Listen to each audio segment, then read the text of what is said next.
আসসালামু আলাইকুম বন্ধুরা, আশা করি যে যেখানে আছেন ভালো আছেন, সুস্থ আছেন। আলহামদুলিল্লাহ মুইও কিন্তু ভালো আছি। তাই মুই কিন্তু আজকে এককাল একটা মুঠো নিতে আইছি। এখন কিন্তু মুই আজকে এই লেয়ার মুঠো নিমু। এই লেয়ার মুঠো দিয়ে কিন্তু মুই আজকে মানকচু দিয়ে রান্নু। মানকচু দিয়ে কিন্তু লেয়ার মুরগি রানলে কিন্তু খাইতে জমের ভালো লাগে বন্ধুরা। তাই এর লাগে কিন্তু মুই এই লেয়ার মুরগি নিতে আইছি। এই মুরগি কিন্তু শক্ত এবং খাইতেও কিন্তু একসের মজা। তাই এখন মুই বাসি যা কাম আছে ঘরের সব কাম কাজ করি সেইবার কিন্তু মুই রাঁধতে যাবো। তো মুই আগে মুঠোটা এনে ধুয়ে দিছি এই কারণে যে বাজারে তো কাল তাড়াতাড়ি করে যাওয়া হয় না। সেই লেগে আগে মুই তাতে কাল বাসি কাম থালবাড়ি ধুইয়া এবার কিন্তু মুই একা থালবাড়ি ধুয়ে লইতেছি। ঘরের যা কাম কাজ আছে সব করি এবার কিন্তু মুই রান্নু। তাই এর লাগে কিন্তু মুই একা সব ভালো করে ছাইলেই মাছ দিয়ে আসি। ছাইলেই মাছলে কিন্তু থালবাড়ি একা চকচক হয়, দেখতেও ভালো লাগে। এর লাগে কিন্তু মুই ছাই আর হুলেগুলোই কালে সুন্দর করে মাছ দিয়ে আসি সব থালবাড়িগুলো মাছ দিয়ে ধুইয়া। এবার বাসি যা আর কাম আছে সব কামই করবো করে এবার কিন্তু রান্নু। তো এই তো মোর দেখেন দো হয়ে গেছে কেমন সুন্দর চকচক করে বান্ডবাড়িগুলো, কারণ এগুলো মুই সব একালে ভালো করে ছাইলেই মাছছি। ছাই দিয়ে মাছলে অনেক ভালো হয়। তারপর কটা কাপড় চুপড় আনলে অজুবার এই কটাও ধুয়ে লইলাম। এই কটা ধুয়ে একাল হুগা দিয়ে লইলাম, কারণ রোদ্দুর আছে এখন দিলে কিন্তু একা সুন্দর করে তাড়াতাড়ি হুগাই যাবে। এর লাগে মুই ধুইয়া মুই এদার ভাত কিন্তু বয় দিয়ে লইছি। ভাত চুলাই দিয়ে এবার কিন্তু মুই এই দোয়া পাল্লাগুলো করছি কাপড় চুপড়। এখন কিন্তু মোর ভাতও ধ্যান আই দিয়ে হয়ে গেছে। তাই ভাত চড়াই দিয়ে কিন্তু কাম করলে কামে তাড়াতাড়ি এক গই যায়। এখন কিন্তু মোর ভাত হয়ে গেছে, মুই এখন ভাতটা গড় দিমু। তাই এই তো দেখেন মোর ভাত হয়েছে, মুই ভাতটা গড় দিয়ে এলাম। একাল মোর পাইলেটা একটু বড় আর এইটা একটু ছোটো, এর লাগে কিন্তু গড় দিতে একটু কষ্ট হইতেছে।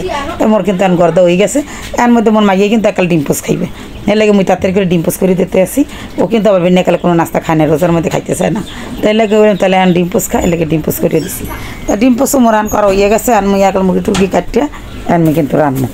এর লাগে মুই আন ডিম টুম বাজে আগে দিয়ে লই, হেয়ের পর অন্য কাম করবো।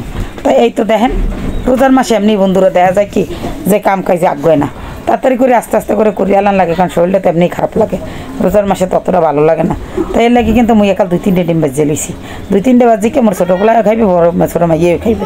এর লাগে কারণ ভাত খাইবে না, দুইটা ডিম খাইবে। তাই এর লাগে মুই বাজি। এখন কিন্তু মুই একালে কুটে কাটতে লইছি মুরগি কিন্তু রাঁধতে লইছি। এর লাগে মুই দিয়ে দিলাম পেঁয়াজ কুচি, দিয়ে দিছি আদা আর রসুন বাটা, দিয়ে দিছি এলাচ দারচিনি আর লং, হলদির গুঁড়া মরিচের গুঁড়া আর পরিমাণ মতো লবণ ধনিয়ার গুঁড়া দিয়ে একটা সুন্দর করে মশলাটা কষাই মুই মাংসও কিন্তু দিয়ে দিছি। লাল মুরগি এমনি বন্ধুরা এগুলো তো কষাইতে অনেক সময় লাগে। তাই লাগে ভালো করে কষাই দ্বারা কিন্তু ভাই আমি কচু কাটতে লইতে আসি। এই ভাই আমি কচু কাটছি, কচুগুলোকে সুন্দর করে কাটতে লইছি। কচুগুলো কিন্তু খাইতে একসের ভালো লাগছে বন্ধুরা, কী কম আমার দ্বারে। তাই এই তো দেখেন কচুগুলো দেখতে খুবই সুন্দর আর খাইতেও কিন্তু জম্মের মশা। তাই এরপরে কিন্তু মুই একাল কচুগুলো সুন্দর করে কাটিয়ে লইছি। কিন্তু একাল ওই দেশের কচু জম্মের মতো হিজে যায়। আর মুই একটু হালকা একটু গরম পানি দিয়ে গরম করে সেদ্ধ করে লমু। তো আমি বেশি সেদ্ধ করবো না, কারণ এই কচু একসা গলিয়ে যাইবে। সেই লাগে আমি হালকা সেদ্ধ করে মুই কিন্তু মাংসের মধ্যে দিয়ে দিলাম। আমার মাংস কষাই নিয়ে গেছে, সেইভাবে কিন্তু আমি কচুটাও একা দিয়ে দিছি। দিয়ে আর কচু ভালো করে কষাই এই দেন আমার মাংস কিন্তু হয়ে গেছে। দেখতে যেমন সুন্দর হয়েছিল বন্ধুরা, খাইতেও কিন্তু জম্মের মজা। এখন দেখেন কালারটা কেমন সুন্দর, কচুটার দেখতে যেমন কালে মুরগি মাংসটা দিয়ে টাটকা টাটকা কালার হয়ে গেছে, খাইতেও কিন্তু জম্মের মজা হয়েছে। তাই এখন কিন্তু আমি কড়াই দিয়ে একা ডাইলে থুম কে আমি কালার করে আর ঘরে নেবো না।